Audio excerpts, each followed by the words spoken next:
નમસ્કાર દોસ્તો, સ્વાગત છે આપ સર્વનું તમારી પોતાની YouTube channel ocean coaching classes પર। મિત્રો, તમારી દ્વિતીય સત્રાંત પરીક્ષા શરૂ થઈ ચૂકી છે અને દ્વિતીય સત્રાંત પરીક્ષાની અંદર તમે ગુજરાતી અને ગણિત વિષયની અંદર જેવી રીતે આપણું અસાઇનમેન્ટ ખરીદી અને અસાઇનમેન્ટની અંદરથી તૈયારી કરીએ તેને ઘણા બધા પ્રશ્નો તમને અસાઇનમેન્ટમાંથી જે હતા એ પરીક્ષામાં પૂછાયા। એવી જ રીતે ધોરણ 4નું પણ આપણે અસાઇનમેન્ટ તૈયાર કરેલું છે પર્યાવરણ વિષયનું।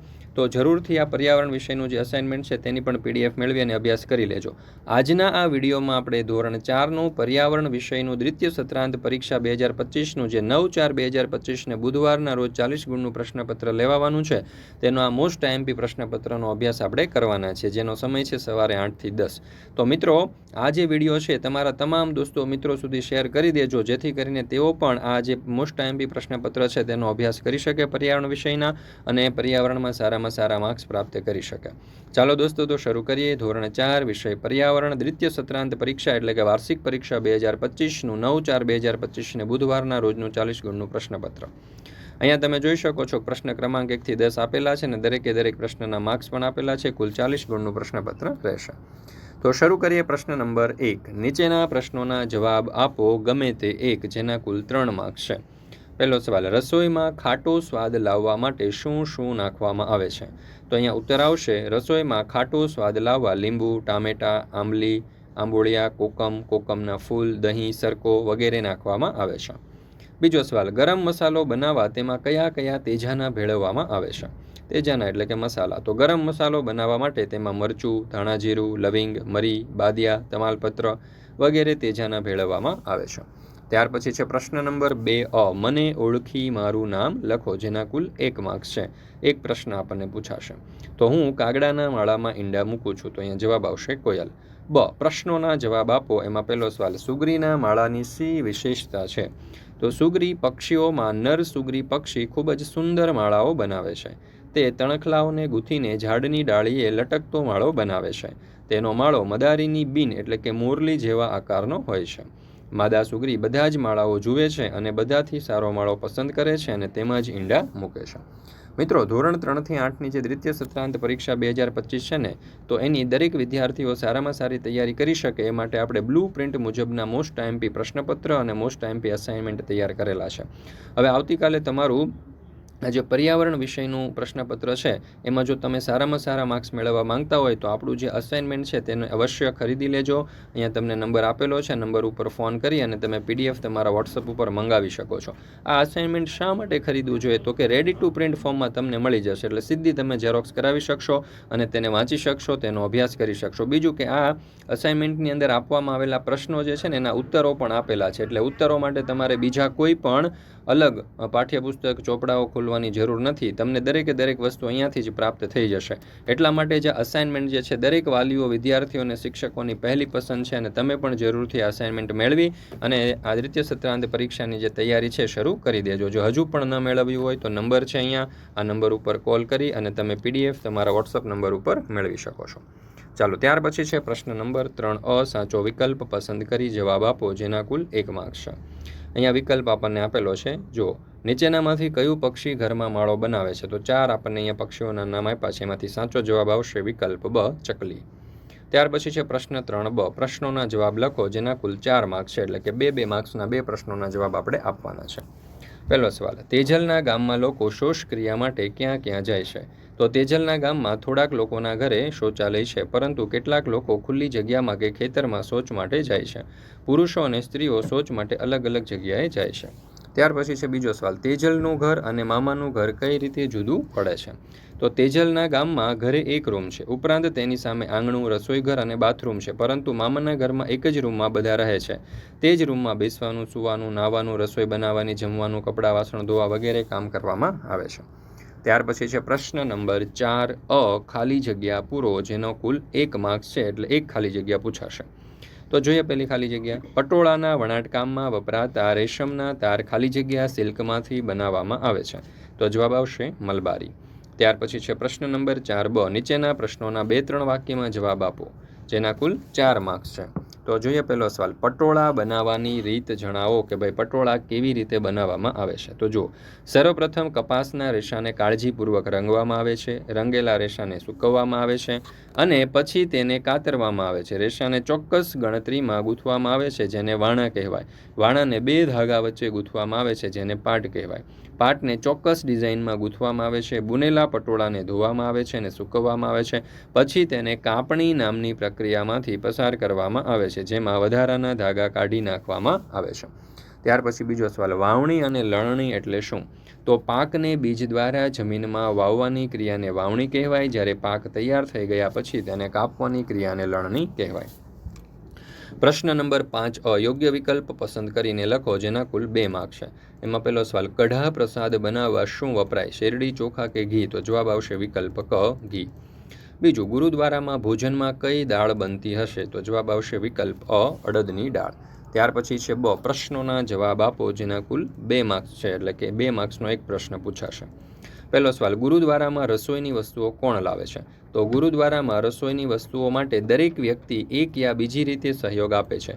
કોઈ વસ્તુઓ લાવવાની વ્યવસ્થા કરે છે, તો કોઈ વસ્તુઓ લાવવા માટે પૈસા આપે છે અને બીજા લોકો કામમાં મદદ કરે છે. મિત્રો, અહીંયા તમારા માટે ખાસ અને એક મહત્ત્વની સૂચના છે કે આ પરીક્ષા પૂરી થશે પછી તમારું વેકેશન પડશે, અને જો વેકેશનનો તમે સદુપયોગ કરવા માંગતા હોય તો આપણે તમારા માટે 2 ઓનલાઈન કોર્સ લોન્ચ કરેલા છે. તમે ઘરે બેઠા જ કરી શકો છો આ બંને કોર્સ. પહેલો છે વૈદિક ગણિતનો, જેની ફી માત્ર ને માત્ર 100 રૂપિયા છે, અને બીજો કોર્સ છે સ્પોકન ઇંગ્લિશનો, જેની ફી માત્ર 1499 રૂપિયા છે. આ વૈદિક ગણિતનો જે કોર્સ છે એમાં તમે સરવાળા, બાદબાકી, ગુણાકાર, ભાગાકાર, લસા, ગુસ્સા જેવી જે ગાણિતિક પ્રક્રિયાઓ છે તે સેકન્ડોની અંદર પેન અને કાગળના ઉપયોગ વગર કરી શકો છો. અને એની માટેની સમજૂતી જે છે, એટલે કે એના માટેના જે વિડીયોઝ છે એ તમને અહીંયા મળી રહેશે. અને સ્પોકન ઇંગ્લિશમાં તમારું ગ્રામર તમે ખૂબ જ મજબૂત, સ્ટ્રોંગ કરી શકશો, અને સાથે સાથે અંગ્રેજી બોલતા પણ કડકડાટ શીખી જશો, જેથી કરીને આગળના ધોરણની અંદર તમને ખૂબ જ અંગ્રેજી જે છે તે ઇઝી થઈ જાય. તો આ બંને કોર્સ વેકેશનમાં તમે પણ કરજો, તમારા દોસ્તો મિત્રોને પણ અવશ્ય બંને કોર્સ વિશે જાણ કરજો. બંને કોર્સમાં જોડાવા માટેની લિંક નીચે ડિસ્ક્રિપ્શન બોક્સમાં આપેલી છે, અને વધારે માહિતી માટે અહીંયા તમને નંબર પણ આપેલો છે. આ નંબર ઉપર તમે કોન્ટેક્ટ કરી શકો છો.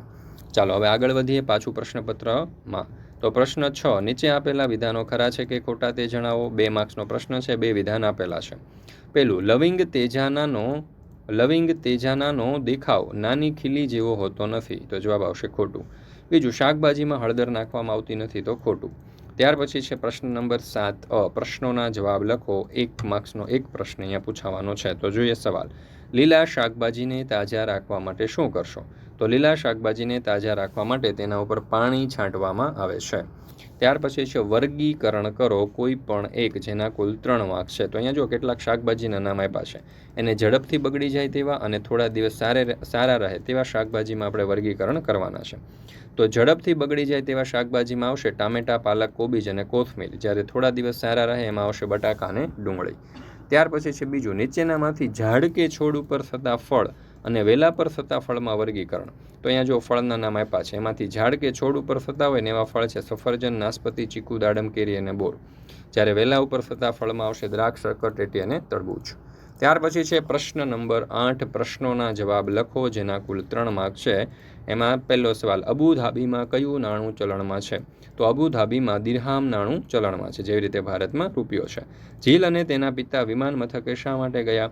તો અરવિંદ કાકા અને તેમનું કુટુંબ 5 વર્ષ પછી અબુધાબીથી ભારતમાં પોતાના ઘરે આવવાનું હતું.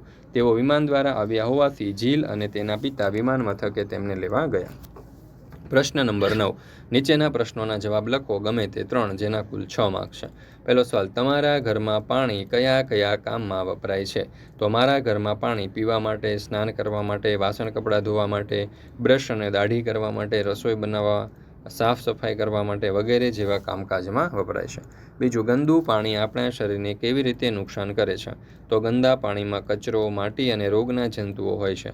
આવું પાણી પીવાથી કોલેરા, ટાઇફોઇડ, મરડો જેવા પાણીજન્ય રોગો તેમજ ચામડીના રોગો થાય છે. આમ ગંદુ પાણી પીવાથી આપણે બીમાર પડીએ છીએ. ત્રીજો સવાલ, તમને કયો તહેવાર સૌથી વધારે ગમે છે, શા માટે? મને દિવાળીનો તહેવાર સૌથી વધુ ગમે છે, કારણ કે આ તહેવારમાં નવા કપડાં, મીઠાઈ તેમજ ફટાકડા ખરીદવામાં આવે છે. દિવાળીના દિવસે ફટાકડા ફોડવાની મજા આવે છે. દિવાળીનો બીજો દિવસ એટલે નવા વર્ષે વહેલા ઉઠી અને દેવદર્શન અને માતા પિતાને વંદન કરી સગા સંબંધીઓને સાલ મુબારક મળવાનો ખૂબ આનંદ આવે છે. ચોથો સવાલ, તમારા ઘરે કઈ કઈ બાબતોમાં સ્વચ્છતા જાળવવામાં આવે છે? તો મારા ઘરે ખાણીપીણીની બાબતમાં ઘરમાં દરેક જગ્યાએ સાફ સફાઈ રાખીએ છીએ અને સ્વચ્છ અને સુઘડ કપડાં રાખીએ છીએ. ચાલો, ત્યાર પછી છે પ્રશ્ન નંબર 10. આપેલ ગુજરાતના નકશાનું અવલોકન કરી નીચે જણાવેલા પ્રશ્નોના જવાબ આપો, જેના કુલ 4 માર્ક છે. તો અહીંયા જે ગુજરાતનો નકશો આપ્યો છે એમાં આપણને કચ્છ જિલ્લો, મોરબી જિલ્લો, સાબરકાંઠા અને અમરેલી જિલ્લો આપણે દર્શાવ્યો છે. તો એના ઉપરથી પહેલું કહ્યું છે કે ભાઈ તમારા જિલ્લાને પેન્સિલ વડે છાંયાંકિત કરો, એટલે કે ઘાટો કરો. તો ચાલો, મારો જિલ્લો મોરબી છે તો અહીંયા મેં મોરબીને ઘાટો કર્યો છે. તમારો જિલ્લો બીજો કોઈ પણ હોય તો તમે એ જિલ્લાને કરી શકો. જેમ કે અમરેલી હોય તો અહીંયા, ભાવનગર હોય તો અહીંયા, સુરત હોય તો આ, નવસારી હોય તો એ રીતે કોઈ પણ જિલ્લો તમારો હોય એને તમે ઘાટો કરી શકો છો. બીજું, તમારા જિલ્લાની પૂર્વમાં આવેલ કોઈ પણ એક જિલ્લો તો સાબરકાંઠા, તમે તમારા જિલ્લાનું નામ લખી શકો. તમારા જિલ્લાની દક્ષિણે આવેલ જિલ્લો તો મેં અમરેલી લખ્યું છે, તમે તમારા જિલ્લાનું નામ લખી શકો તમારા જિલ્લાની દક્ષિણે. અને તમારા જિલ્લાની ઉત્તરે આવેલો જિલ્લો તો મેં અહીંયા કચ્છ લખ્યું છે, અથવા તમે તમારી રીતે પણ અહીંયા જવાબ લખી શકો છો.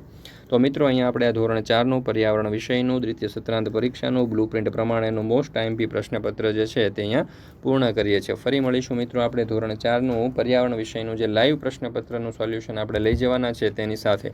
મિત્રો, આપણી આ ચેનલ ઉપર ધોરણ 3 થી 8ના દ્વિતીય સત્રાંત પરીક્ષાના દરેક વિષયની તૈયારી કરાવવામાં આવે છે. તો જરૂરથી છેલ્લે સુધી આપણી સાથે જોડાયેલા રહેજો અને આ જે પ્રશ્નપત્ર અને જે અસાઇનમેન્ટ છે તે મોસ્ટ આઈએમપી છે.